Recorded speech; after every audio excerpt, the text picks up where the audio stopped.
Hey guys, welcome back to my channel. If we've never met before, my name is Heather Gerhardt and I make videos every Tuesday and Thursday all about life, food, family, and fun, and that's the things that affect our lives on a regular basis, from recipes to parenting, to marriage, to product reviews, to makeup, all sorts of stuff. So you're always gonna get something new, so please consider subscribing, and when you do, hit the bell so you're notified of every video I post. So today I'm gonna be talking about my favorite keto or low-carb store-bought items that make this diet actually work long-term and make life fun again.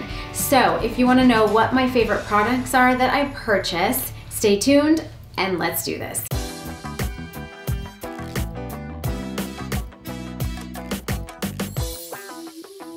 Okay, so if you follow a low-carb diet or a keto diet, you know that there's a lot of planning that goes involved, there's a lot of cooking, it's very time-consuming, and there are not a lot of kind of store-bought products that are pre-packaged or pre-made that you can use on a regular basis. So some of these things are for baking or cooking, and then some of them are just some snacks that you don't have to fuss with, you don't have to make anything, and I really like that. So first off, I have some of the things on hand to show you, and then other ones I'll put a picture in if I don't actually have it in my possession at the moment.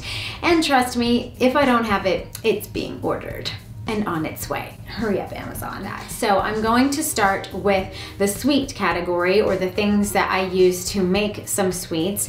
And my absolute favorite, like, go-to dessert on a Wednesday night when you don't have time to make anything but you just need a little bit of chocolate, because you know chocolate makes everything better, is the Choc Zero Salted Almond Bark. It comes in individual little packages, so if you needed to throw one in your bag and take it with you somewhere, you can. It tastes amazing. It's sweetened with monk fruit, so it doesn't have the kind of bad sugar alcohols that I am trying to avoid, like maltitol and things like that, sucralose. I don't use any of that kind of stuff. I use monk fruit exclusively, or stevia, or a combination of the two. And so this has that, so it doesn't have weird aftertaste, it doesn't cause stomach upset, it's the perfect little individual package, and it's amazing. I absolutely love it. Okay, and then going into, speaking of monk fruit, I use this monk fruit. It's the Lakanto monk fruit. This is the golden version. I bake with this and cook with it.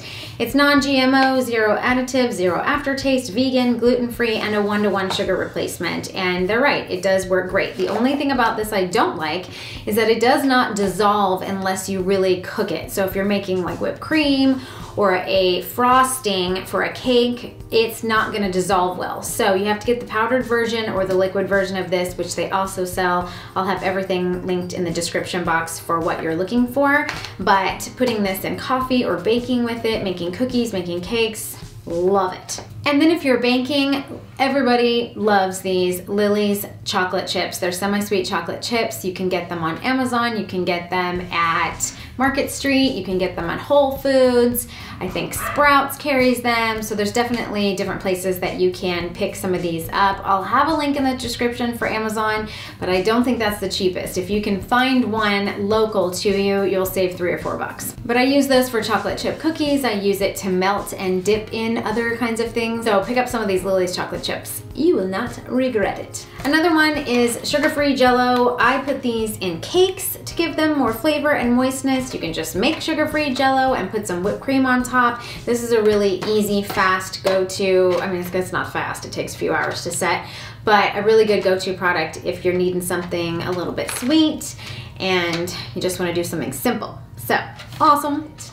Now, as far as breakfast goes, usually you're gonna have to cook something for breakfast if you're gonna eat breakfast, eggs, bacon, little quiches, whatever. Well, if you need a go-to breakfast thing, I have just found, it's at my Kroger, a low-carb yogurt that is really pretty good. I have the remnants here of one that I ate, so it's actually empty, but it's called Too Good.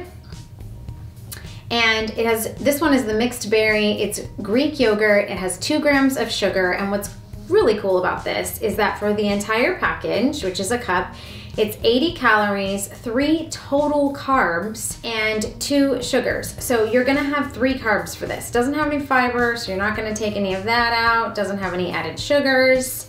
3 carbs for this, and then what I mix in with this, and I don't have this, so I'm gonna put a picture in. I mix in grain-free granola. This granola is really, really good. For a half a cup, it is 6 carbs, but if you put a quarter of a cup of it onto your yogurt, it's only 3 carbs, and then you're having a whole breakfast for 6 carbs, and it is so loaded with good protein and fiber and nuts and seeds and all that stuff, and so you're gonna stay full for a really long time. So this would be a great breakfast or a great lunch if you can take a yogurt somewhere for lunch and have some granola on the top. It's really super good. So check those out. Again, the yogurt I found at Kroger, and then I'll have a link for the granola in the description box. As far as whey protein goes, I use this to make some dinner rolls, or kind of more like biscuits in consistency and texture, but really, really good. It makes things really light and fluffy. And I use the TG's whey protein. That's this one. So a scoop is 130 calories. And 2 carbs for a scoop of it, which is 30 grams as a serving size.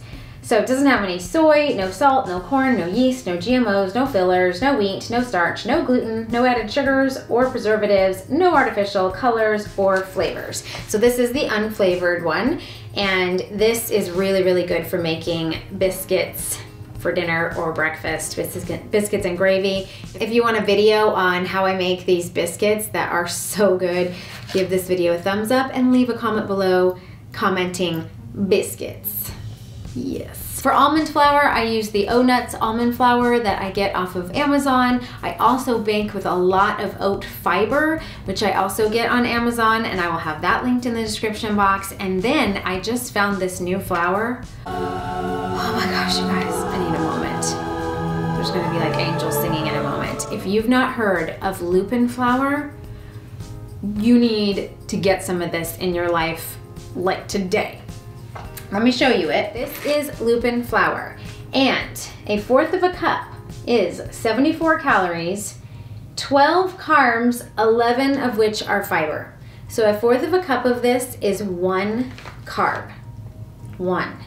And can I just say that I used a combination of this flour and oat fiber and some eggs and cream cheese and baking powder and salt and some monk fruit and stuff, and I made waffles in my waffle iron last night. My entire family was in awe of how good this tastes. Because there's no coconut flour or almond flour in this, there is 0 grainy, fibery tasting anything in this batter, and it puffed up and it was amazing. And I'm making a video on that next, because if you want waffles in your life again that actually taste like fluffy waffles, you need to get yourself some of this. I actually bought this because I saw a recipe to make pasta with this. So that's what I'm trying next, is making pasta, but I made waffles with this. And if you would like to see that video, in the comment section below, just write waffles and give this video a thumbs up. This stuff is amazing. I don't even know how I missed this before. It's also vegan, it's high in protein and fiber and a high rate of digestion, and it's non-GMO. Awesome stuff. Check out the link in the description box for this stuff. Okay, as far as bread coating for chicken, I make a imitation version of Chick-fil-A chicken strips. And did you know that they actually soak their chicken in dill pickle juice, marinate it in that before they put it in their coating? It's a game changer for chicken strips. Just put it in pickle juice, let it sit overnight, and then do the rest of your coating and all that. It is moist and delicious and a little bit tangy. Oh my gosh, do it. So these are the spicy buffalo pork rinds. They also have the plain ones, they have barbecue, they have hot and spicy ones, but I use kind of a combination of Parmesan cheese, regular pork rinds, and then either these spicy ones, or these, and it makes the best coating for chicken. And then I'll bake it a little bit and then throw it in the deep fryer to kind of crisp it up. Oh my gosh, so good. You don't taste pork rinds, because to be honest, I don't like eating these alone. A lot of people love them, but just like as a snack, these are not my favorite. This flavor is my favorite if you're gonna do a snack, but it's not my favorite. But using it as a bread coating with Parmesan cheese, which acts kind of as glue because the cheese melts and sticks it all together, So good. When I do cook with coconut flour, for instance, when I made the coconut cream pie, if you haven't seen that video, it's in the cards above, and I'll put it at the end of this video as well. So good. But this is the flour that I use.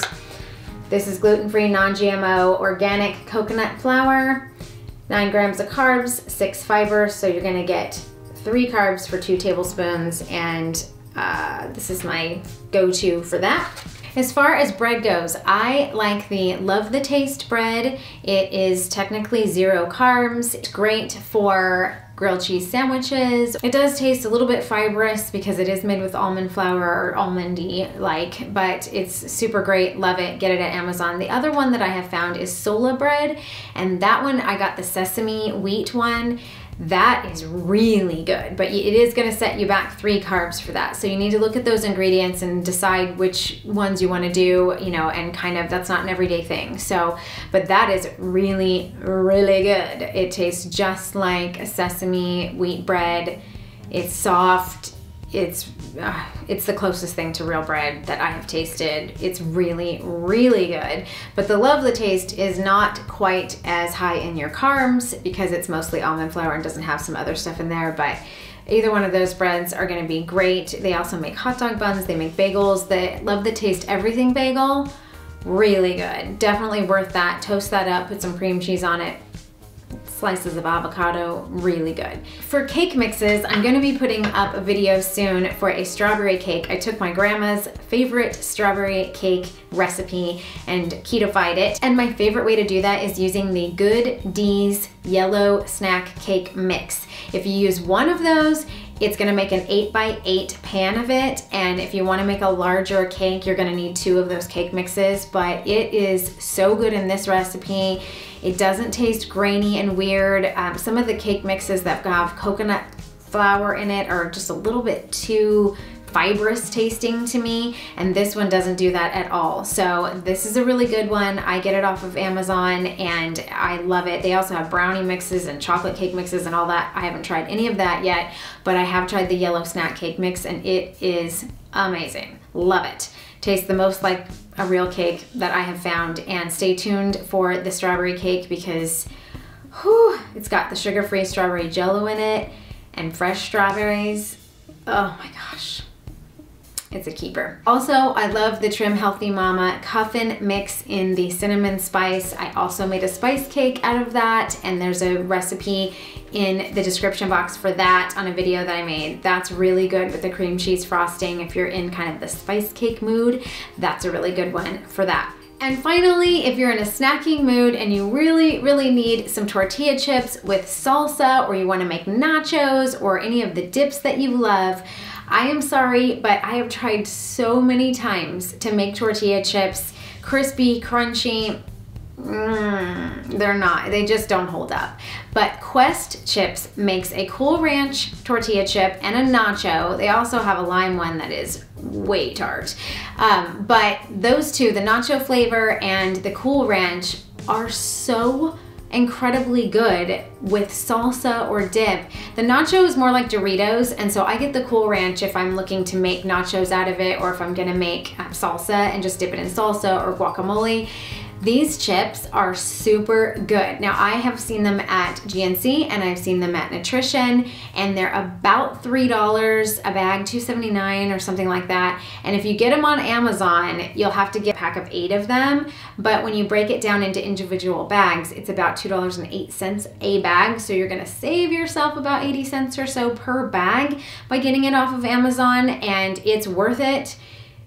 These things are super good. Make some nachos out of them, get some salsa. Chips and salsa are back, people. Get some. Okay, that's it for today's video. I hope that this has helped you with a few ideas for cooking and baking and having some snacks and an on-the-go breakfast, which is kind of hard to come by. And if you did find this video informative, please give it a big thumbs up. It helps other people see the video because YouTube thinks you like it, and then they rank it higher, which is awesome. Otherwise, I hope you're having a great day. Stay inspired, and I will see you in the next video. Stay tuned for those waffles and the strawberry cake. We got some good low-carb recipes coming up. See ya.